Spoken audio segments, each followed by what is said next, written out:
দিগন্ত জোড়া মাঠ জুড়ে দুলছে সোনালী ধান, চলছে বোরো ধানের ভরা মৌসুম, যেখানে ফসল ঘরে তোলায় ব্যস্ত থাকার কথা চাষিদের, কিন্তু সেখানে দেখা দিয়েছে বিপত্তি। প্রায় ৩০ কোটি টাকার শতাধিক হারভেস্টার মেশিন থেকেও লাগছে না কোনো কাজে। যন্ত্রাংশের অভাবে নষ্ট হয়ে পড়ে আছে, তাই বিপাকে পড়ছেন দিনাজপুর জেলার কৃষকরা। যন্ত্রাংশ কিনে আমরা এখন খুব মহা বিপদে আছি। আমরা পার্টস পাচ্ছি না এবং এই গাড়ির লংজিভিটি খুবই কম, যা আমরা মাঠে নামালেই সমস্যা। আমি ইতিমধ্যেই আমার একটি কাউলার কিনি, একটা চাকা ছিঁড়ে যায় প্রায় 200 ঘন্টায়। ছিঁড়ে যাওয়ার পরে আমি কিনি নতুন একটি চাকা। সেই চাকাটি 1,25,000 টাকা আমি একজন কৃষক ধার করে হোক বা যেভাবে হোক আমি ম্যানেজ করে কিনি, বাট তার 7 থেকে 8 ঘন্টার ভিতরে আবার সেই চাকাটা চলে যায়।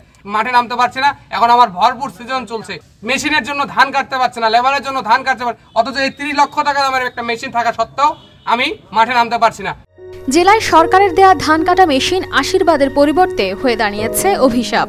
এই আশীর্বাদ এখন কৃষি কর্মকর্তা এবং কোম্পানিদের যে অত্যাচারে এটা এখন অভিশাপের দিকে পরিণত হচ্ছে। আমরা যারা হারভেস্টার মালিক, আমরা এখন এত নিগৃহীত যে আমাদের পক্ষে এই হারভেস্টার চালানো খুব করুণ অবস্থা হয়ে গেছে। আমরা খুব কষ্টে দিনাপাত করছি। আমি প্রায় কয়েক লক্ষ টাকা খরচ করে হারভেস্টারটি মেরামত করে আমি মাঠে নামিয়েছি, কিন্তু প্রতিদিন হারভেস্টার যেভাবে নষ্ট হচ্ছে, এই হারভেস্টার আমার পক্ষে চালানো সম্ভব না। যন্ত্রাংশের আকাশচুম্বী দামের কারণে এই ভরা মৌসুমেও ঠিক করতে পারছেন না মেশিনগুলো, যে কারণে বেশ লোকসানে পড়েছেন কৃষকরা। এত দ্বিগুণ দামে স্পেয়ার পার্টস কিনে এই যন্ত্রগুলা পরিচালনা করা যন্ত্র মালিকদের পক্ষে সম্ভব হয়ে হচ্ছে না। এর ফলাফল দেখা যাচ্ছে যে ধীরে ধীরে এই যন্ত্রগুলা মাঠ থেকে বিলুপ্ত হয়ে যাচ্ছে। দিনাজপুরে 550 কম্বাইন্ড হারভেস্টারের মধ্যে অলরেডি প্রায় শতাধিক কম্বাইন্ড হারভেস্টার মাঠ পর্যায়ে পুরোপুরি বিকল হয়ে পড়ে আছে। কষ্টের উপার্জনে কেনা এসব হারভেস্টার মেশিন বছর না যেতেই শুরু হয়েছে যান্ত্রিক ত্রুটি।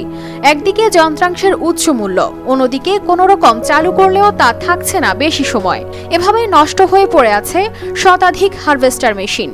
মাঠে গাড়ি নামাইলেই গাড়ির প্রবলেম, বেল ছিঁড়ে দেয়। আজকে কোম্পানির লোক পাই না, সার্ভিসের লোক পাচ্ছি না। আমরা এই গাড়ি চালিয়ে তো রুজি করে আমরাও খাই, কিন্তু অন্য কেউ যেরকম মহাজন আমাদের 30 লক্ষ টাকা দিয়ে গাড়ি কিনে দিছে আমাদেরকে, এই গাড়ি মাঠে নামার পরে আমরা কাজ করতে পারতেছি না। এক সিজন চালার পরে এই শুরু হয়েছে, সিজনেই শুরু খারাপ, মাল পাওয়া যাচ্ছে না, দাম বেশি।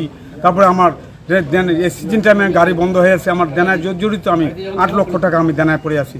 আমি মহাজনকে কি দেবো আর গাড়িওয়ালাকে কি দেবো, আমি কি খাবো? আমি তো অসহায় হয়ে গেছি। এখন আমার জর্জরিত এই গাড়ি নিয়ে আমার সর্বশান্ত হয়ে গেলাম।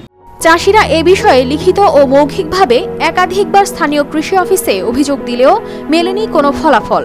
ক্রেতা কোম্পানিগুলোর কাছ থেকে সেই সার্ভিসটা নিয়ে দেওয়ার ব্যাপারে সহযোগিতা করার জন্য আমরা আছি। সেটা তো আমাদের কাছে আসলেই আমরা হেল্প করি, আসে না তো আপনার কাছে যায়। যে হেল্প করতে পারে না তার কাছে যায়, তাকেই বলে। দিনাজপুর জেলায় রয়েছে মোট 5 শতাধিক হারভেস্টার মেশিন। নষ্ট মেশিনগুলো মেরামত করা হলে স্বস্তি ফিরবে কৃষকদের, অল্প সময়ে ঘরে তুলতে পারবেন ফসল, এমনটাই প্রত্যাশা কৃষকদের। News desk, RTV।